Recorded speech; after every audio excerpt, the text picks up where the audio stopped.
Let's talk to Anna Mendoza, who is, of course, Executive Director of the Henry Jackson Society. Anna, very good morning to you. Good morning, Mike. Good to talk to you. Bad news, I'm afraid, I suppose, if you're the relatives, because it's bad news about, I think there's 6 men, bodies of 6 hostages have been retrieved from the Gaza Strip. I think overnight Israel's military has announced. It's always difficult to know how they managed to get the intelligence to know exactly where they were, but clearly, you know, 6 more people who will not be coming home.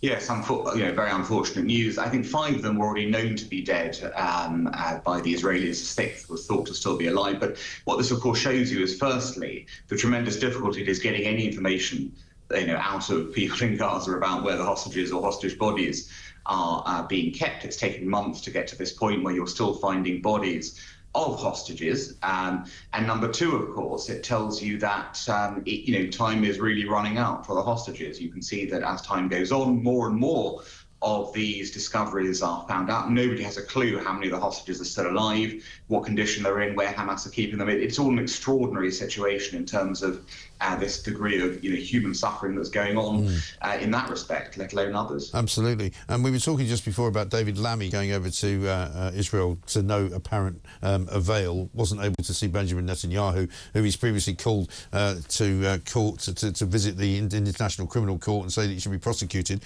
He then met the Palestinian representatives and removed his badge, which was previously there to sort of show solidarity with the hostages. So, I mean, I don't think David Lammy's likely to be making any friends in the Middle East, is he? Well, I think it's extraordinary and quite actually embarrassing for British foreign policy. The Foreign Secretary is, if you like, kind of changing the stated goals of foreign policy as he goes along. It is part of British foreign policy, as well as, of course, calling for a ceasefire, to request and require the hostages to be returned. Yes. Everyone knows that. The Palestinians know that. Why did he think that removing a badge that signifies his desire for hostages to be returned, civilian hostages to be returned, would in any way be offensive to the leader of the Palestinian Authority? It seems to me, extraordinarily bad politics on 2 accounts. Number 1, in terms of allowing the Palestinians to have a veto over the most obvious humanitarian issues, and number 2, sort of discounting British foreign policy, as he goes along. I just don't understand the rationale for it. No, indeed. And what about Anthony Blinken's trip there? Is that making any difference, do you think? Well, the problem with Blinken's trip is that the Americans are operating at a different time frame, it would seem, to the Israelis and Hamas.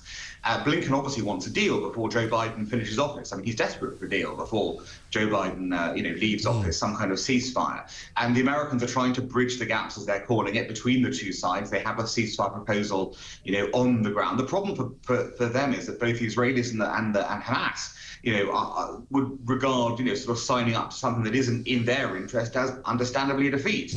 For Hamas, if it comes out not essentially sure of its position and, likely to be wiped out, that's a defeat. If the Israelis give way and allow Hamas to stay in power, that's a defeat. It is a very difficult negotiation for that purpose alone, let alone some of the other issues that are coming up, such as control of the Gaza-Egypt border, movement of Palestinians around Gaza and other activities. So it's a very complex deal in the first place, and I'm not sure, Israel wants to concede defeat to these terrorists, and I'm not sure Hamas wishes to be wiped out. No, and I mean, unfortunately, because those are the 2 stated aims of the 2 sides, it's hard to see any kind of peace deal ever working, because clearly Israel doesn't want to feel comfortable living next door to Gaza as long as Hamas is still running it.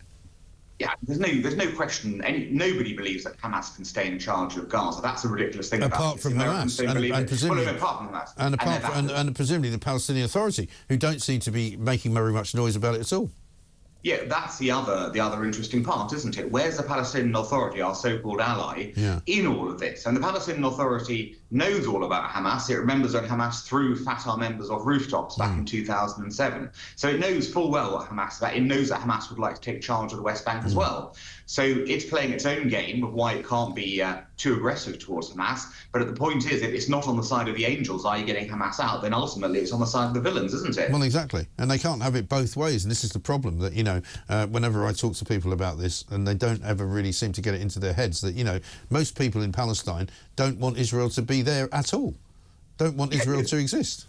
Exactly. And even those that do are quite ambivalent, it would seem, about what to do about Hamas and other extremist groups like Islamic Jihad on this sort of Gaza side. It is a big, big problem that they have no unity as much as anything else. Absolutely right. Good to talk to you, Alan. Thank you very much indeed. Alan Mendoza, the Executive Director of the Henry Jackson Society.